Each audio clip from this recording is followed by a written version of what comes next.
Friends, this is Wajdan from Multan. तो कैसे हैं आप? आज का जो हमारा टॉपिक है वो है पॉजिटिव लॉ और positive theory of law. Basically positive law और पॉजिटिव थ्योरी ऑफ लॉ पर आने से पहले मैं सबसे पहले आपको बताऊंगा कि थ्योरी क्या होती है, व्हाट इज़ थ्योरी, जिसको हम अक्सर लोग प्रोनाउंस थ्योरी भी करते हैं, थ्योरी भी है, डिफरेंट प्रोनाउंसिएशंस हैं। जो थ्योरी है ये इटसेल्फ है क्या, तो सबसे पहले मैं आपको ये समझाता हूँ। थ्योरी कहते हैं set of ideas intended to explain और एलेबोरेट समथिंग। बात को समझें, वो कहते हैं कि ये कुछ आइडियाज हैं, set of ideas to explain और एलेबोरेट समथिंग। यानी कि अगर कोई क्वेश्चन है, कोई इशू है, कोई प्रॉब्लम है, उस इशू, प्रॉब्लम या क्वेश्चन को एक्सप्लेन करने के लिए आपका आइडिया, आपकी सोच जो है उसे कहते हैं, वो क्या है, वो है थ्योरी। यानी कि अब पॉजिटिव लॉ थ्योरी का मतलब ये है कि ये बेसिकली एक आइडिया है, ये सेट ऑफ आइडियाज हैं जो कि किसी चीज को एक्सप्लेन करेंगे। तो पॉजिटिव लॉ थ्योरी जो है, इसकी अगर मैं इट्स सेल्फ पॉजिटिव लॉ को अगर मीनिंग आपको बताऊं तो इसका जो मीनिंग है वो है man made law. Positive law कहते हैं मैन मेड लॉ को, यानी कि ये इंसान का बनाया हुआ कानून है। इसके लिए कुछ डिफरेंट टर्म्स यूज होती हैं पॉजिटिव लॉ या पॉजिटिव थ्योरी ऑफ लॉ के लिए, जैसा कि legal positivism, Austin theory of law, imperative theory of law. ये जो सारी टर्म्स हैं ये basically positive theory of law ही है। अब पॉजिटिव थ्योरी ऑफ लॉ है क्या? ये एक ऐसी थ्योरी है जिसने लॉ को डिफाइन किया है कि लॉ क्या है, व्हाट इज लॉ। यानी कि मैंने अपनी पिछली वीडियो में बताया था, थोड़ा सा आपको एक्सप्लेन किया था कि ये एक स्कूल ऑफ थॉट है जिसने लॉ को डिफाइन किया। तो अब मैं यहाँ पे थोड़ा सा इसको एक्सप्लेन कर रहा हूँ कि पॉजिटिव लॉ वालों ने लॉ को कैसे डिफाइन किया, यानी कि सिर्फ कानून को कैसे डिफाइन किया। पॉजिटिव लॉ के जो ज्यूरिस्ट हैं जिन्होंने इनको फाउंड किया, उनका नाम है ऑस्टन, जॉन ऑस्टन। ये जेरमी बेंथम के बड़े क्लोज फ्रेंड भी हैं और उनको अपना उस्ताद भी मानते हैं। और जो ऑस्टन है उन्होंने ये अप्रोच दी थी, और उसके बाद जो इनके फॉलोअर्स में अगर हम देखें तो सॉमंड, केल्सन और भी इस तरह के बड़े मशहूर ज्यूरिस्ट जो हैं वो इनको फॉलो करते हैं। अब हम आते हैं असल बात के ऊपर कि पॉजिटिव थ्योरी ऑफ लॉ या पॉजिटिव लीगल पॉजिटिविज्म है क्या। बेसिकली पॉजिटिव लॉ या पॉजिटिव थ्योरी ऑफ लॉ तीन जो इंग्रेडिएंट्स हैं उसका सम अप है। तीन इंग्रेडिएंट्स में इसको डिफाइन किया है, किसको, लॉ को। Law is a command of sovereign backed by the sanction. Law is a command, number one command है, नंबर टू ये किसने दी है, सॉवरन ने दी है, by sovereign, and number three backed by the sanction, यानी कि इसके पीछे कोई सजा है। ये कौन कहते हैं, पॉजिटिविस्ट जो हैं वो कहते हैं law is a command of sovereign backed by the sanction. अब इन तीनों चीज़ों को अगर एक्सप्लेन किया जाए जैसा कि इन्होंने किया पॉजिटिविस्ट ने, सबसे पहले कमांड, कि कमांड क्या होती है।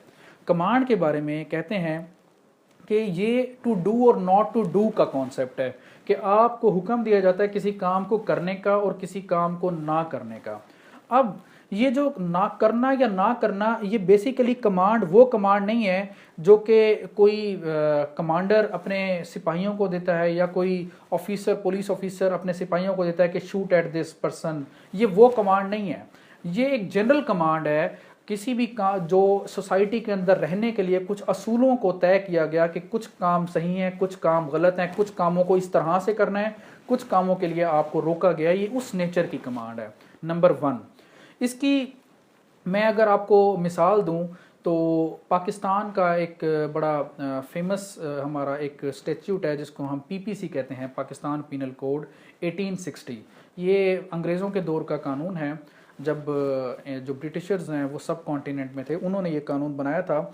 और इसको जो फॉर्म करने में बहुत बड़ा हाथ है पीपीसी को, वो लॉर्ड मैकॉले का है, और उन्होंने सब कॉन्टिनेंट के अंदर घूम फिर कर इस कानून को बनाया था। खैर, मैं आता हूँ मिसाल के ऊपर कि किस तरह से पीपीसी कमांड देती है।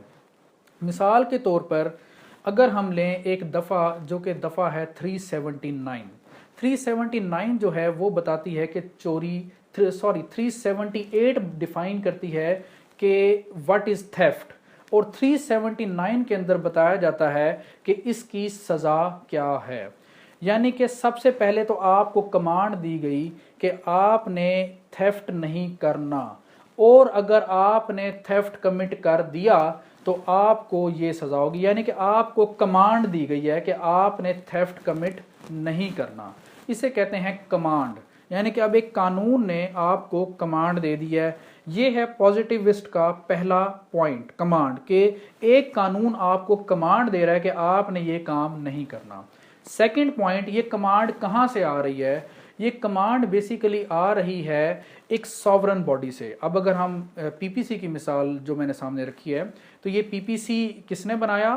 ये बेसिकली पार्लियामेंट ने पास किया है, और पार्लियामेंट जो है वो पाकिस्तान के अंदर क्या है? सॉवरन है। जैसा कि हम कहते हैं कि parliament is supreme in Pakistan, हर मुल्क का अलग हो सकता है। सॉवरन जो है वो हर लीगल सिस्टम में डिफरेंट हो सकता है, हर पॉलिटिकल सिस्टम के अंदर डिफरेंट हो सकता है। Some time it could be a king और some time it could be a president, और जैसा कि पाकिस्तान के अंदर हम कहते हैं कि पार्लियामेंट इज सॉवरन। यानी कि ये जो कमांड है ना, कमांड ये कौन देगा? ये कमांड देगा सॉवरन। अब पाकिस्तान के अंदर सॉवरन कौन है? पार्लियामेंट है, यानी कि ये कमांड पार्लियामेंट देगी। अब पीपीसी को सामने रखें, पीपीसी ने कमांड दी कि चोरी नहीं करनी, और ये पीपीसी किसने दिया है? क्या ये पीपीसी प्राइम मिनिस्टर ने दिया है? क्या ये प्रेसिडेंट ने दी है? या क्या ये चीफ जस्टिस ने? नहीं, ये आपको पार्लियामेंट ने दिया। इसलिए मैं कह रहा हूं कि कमांड बाय सॉवरन। नंबर 3, वो कहते हैं कि ये जो कमांड बाय सॉवरन है इसके पीछे सजा भी है, बैक्ड बाय द सैंक्शन। अब बैक्ड बाय द सैंक्शन का मतलब ये है कि अगर आपको जो हुक्म दिया जा रहा है करने या ना करने का, अगर आप उसको फॉलो नहीं करेंगे तो आपको कंपनसेट करना पड़ेगा या आपको पनिशमेंट दी जाएगी। इसकी एक बड़ी सिंपल सी मिसाल है, इसी अगर आप सेक्शन 379 को देखें तो उसमें क्लियर कट है कि अगर कोई पर्सन थेफ्ट कमिट करेगा तो उसको 3 इयर्स इम्प्रिजनमेंट है या फाइन भी हो सकता है। अब ये जो कॉन्सेप्ट है command by sovereign backed by the sanction, ये है पॉजिटिव लॉ का कॉन्सेप्ट, और इसको मॉडर्न अगर हम आज देखें पिछले 2 सदियों में, यानी कि लास्ट 200 ईयर्स में, तो ये थ्योरी बहुत प्रिवेल कर गई है और आज दुनिया के अंदर इस थ्योरी को बड़ा फॉलो किया जाता है। लेकिन इन जाहिर सी बात है, मैंने जो मिसालें दी तो उससे लगता है कि वाकई ये थ्योरी सही है लॉ को डिफाइन करने के लिए, क्योंकि हमने जो इन्होंने लॉ के इंग्रेडिएंट दिए तो अगर हम बाकी कवानीन को देखें तो ये वाकई उनके अंदर फॉल करते हैं, लेकिन इनके ऊपर क्रिटिसिज्म भी बहुत हुआ है। अब क्रिटिसिज्म क्या है?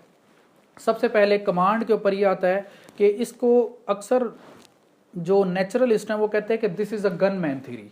गनमैन थ्योरी वो कहते हैं कि क्या कानून सिर्फ हुक्म देने का नाम है? वो कहते हैं कि कानून जो है वो तो आपकी कंसाइंस है, फेयरनेस है, इक्विटी भी कानून है। तो वो कहते हैं कि इक्विटी के अंदर सम टाइम कमांड नहीं भी होती, और वो कहते हैं कि जो मोरालिटी है उसके अंदर कमांड नहीं होती।